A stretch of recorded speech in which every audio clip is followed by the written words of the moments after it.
Is this how you feel about the end of the year? It can be fun and it can be very stressful, right? So we want to go with the less stress side of things.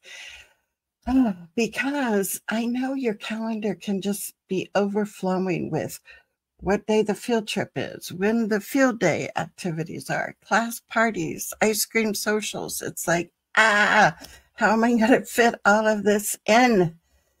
So I know, because I remember those days when my kids were young and I was teaching, and you can't be in every place at the same time, right? And, it might be things like, reminder notices from the librarian of your child still has that one book checked out, and you're almost like, let me pay the $5 fine and move on. Or I know some of you are squeezing in IEP meetings before the end of the year and before teachers run away for the summer break, right?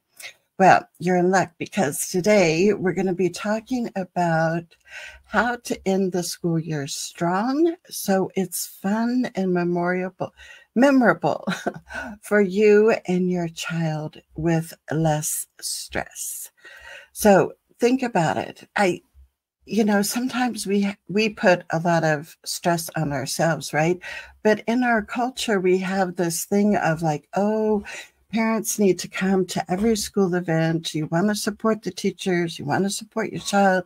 You want to have good pictures of your child doing that 100 dash race on field day. And yet, trying to go to everything, to do everything, to make the homemade cookies for the class party because that's what your mother used to do. We need to kind of leave some of those things off to the side because they're not really helping us. And the truth is, if you look at if there would be a parent that could go to everything, do everything, does that guarantee that that child and that parent is going to be enjoying everything they signed up for and every committee they volunteered for? Probably not. So today we're going to shift our focus from those surviving techniques and strategies of how do I get through the end of the year to thriving and having a good time with your child. So I wrote A to Z because I used to be a teacher, right? I have to do these things. I wrote a book, not a book, it's a guide for you, A to Z of how to finish the year strong with less stress. So if you would like this, just drop the word guide down below and I will get the link to you later after our show. So besides overcommitting to all the end of the year activities, another problem I see common, and parents will talk to me about it like after the fact, is that they didn't realize with all these fun activities being planned, how some of those are really stressful for your child. And I know for our son Dylan, when there's a change in routine at school or now as an adult, that is really stressful for him. And I have to realize that he's going to be asking lots of questions. He's going to repeat the questions every day before the event. He's going to be asking the same questions. So one of the things that we need to make sure we do is to pay attention to those signs that our kids are giving us. The other thing that I notice a lot at the end of the school year is that communication with teachers kind of drops off. It's like, it's almost the end of the year. I'm not going to worry about things. We're just going to get through the year. Now, that can be a mistake that even leads to more problems. So we don't want to do that. We don't want to do that.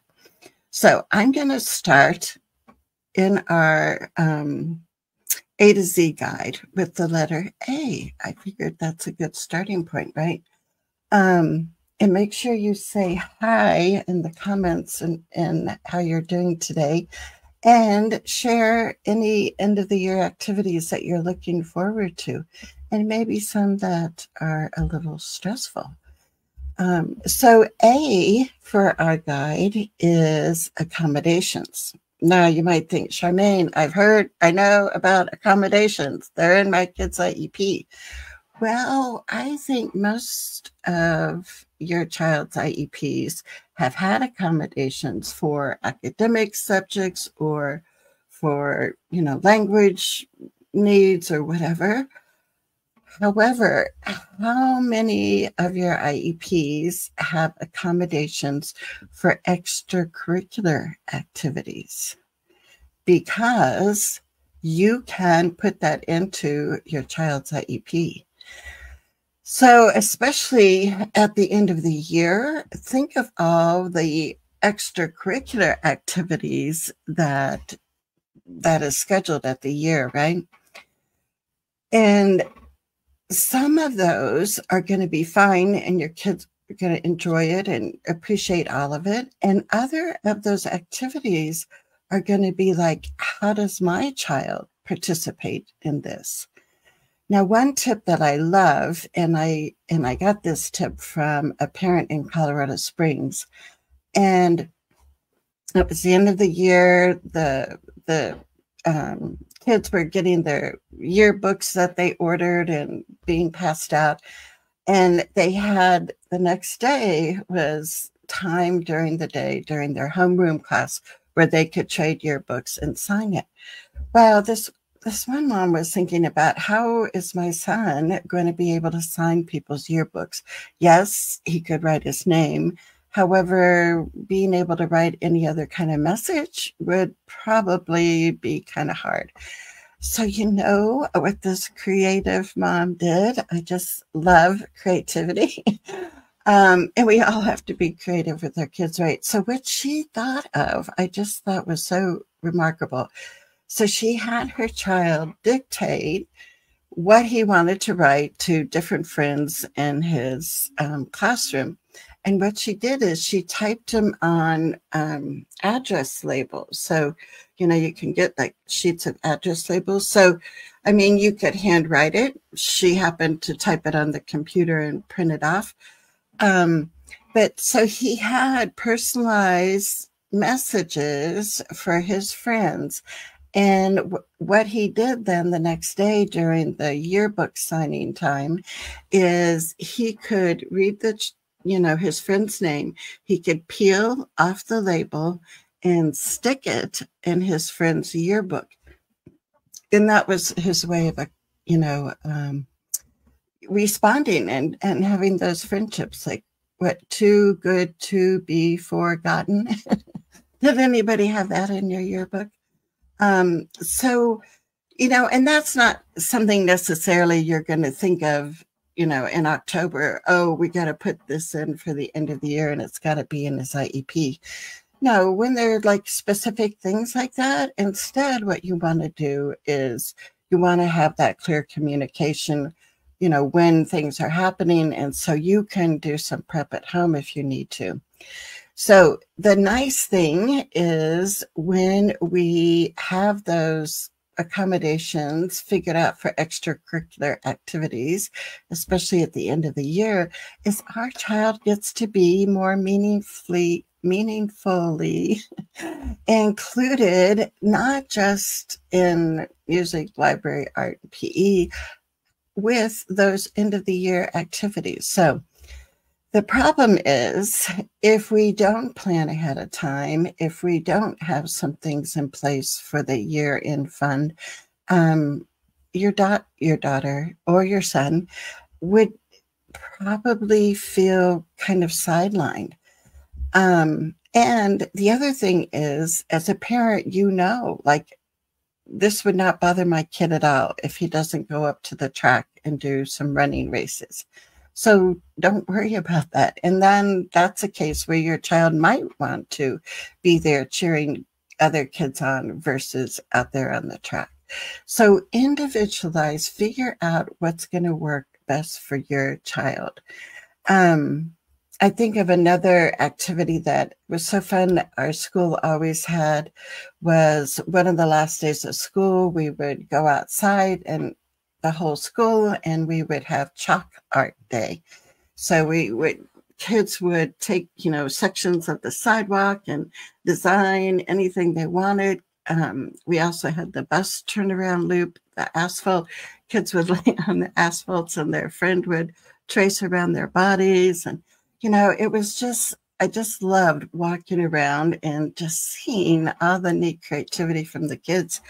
Well, what happens if your child uses a wheelchair and getting down to, sitting on the sidewalk or sitting on the asphalt is not going to be something that's going to be comfortable and would really allow them to participate in the art.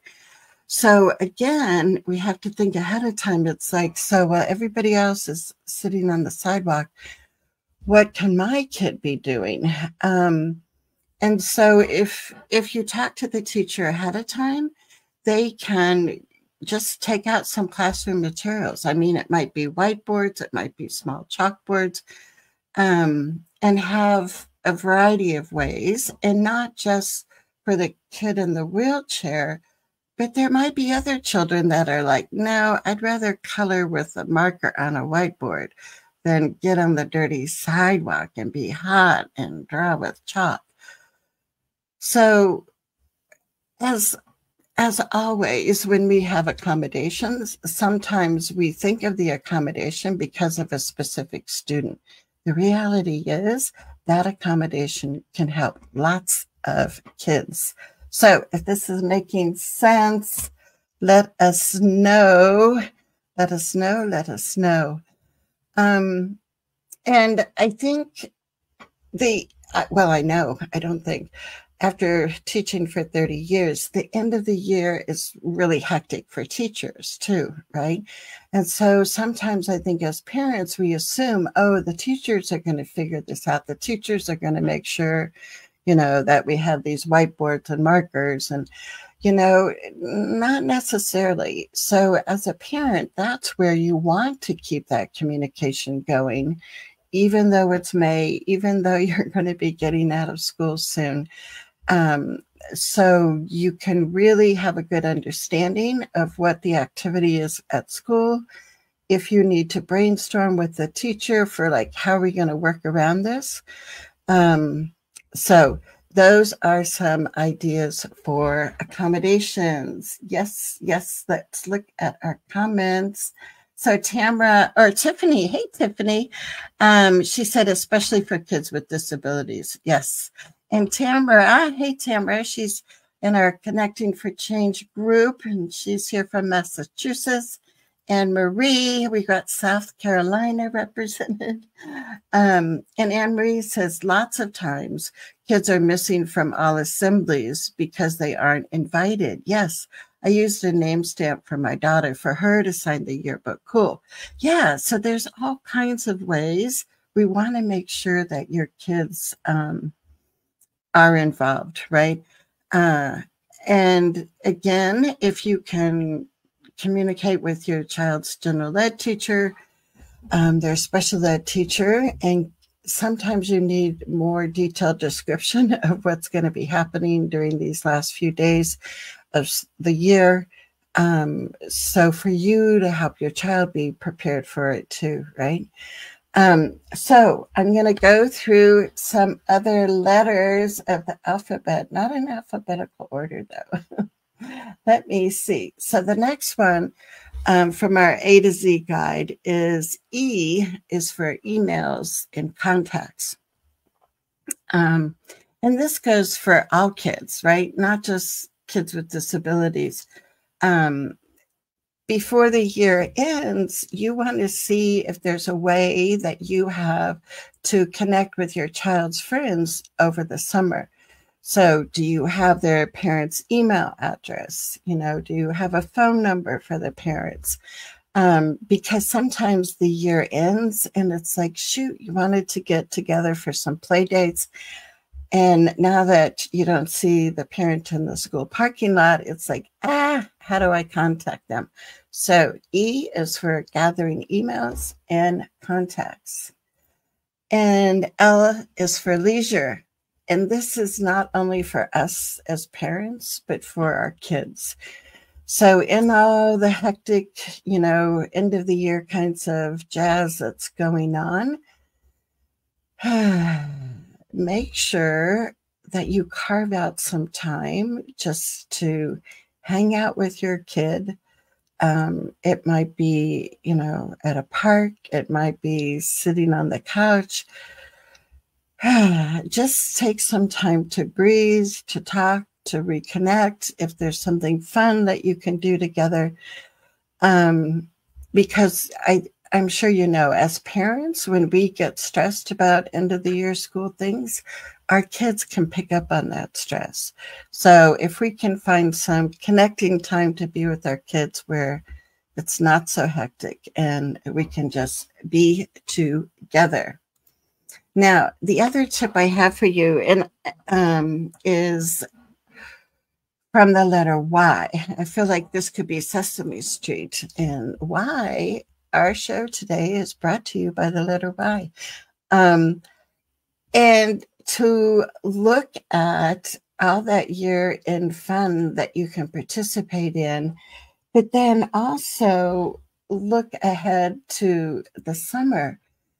And what are some free things that you could do with your child this summer in your community?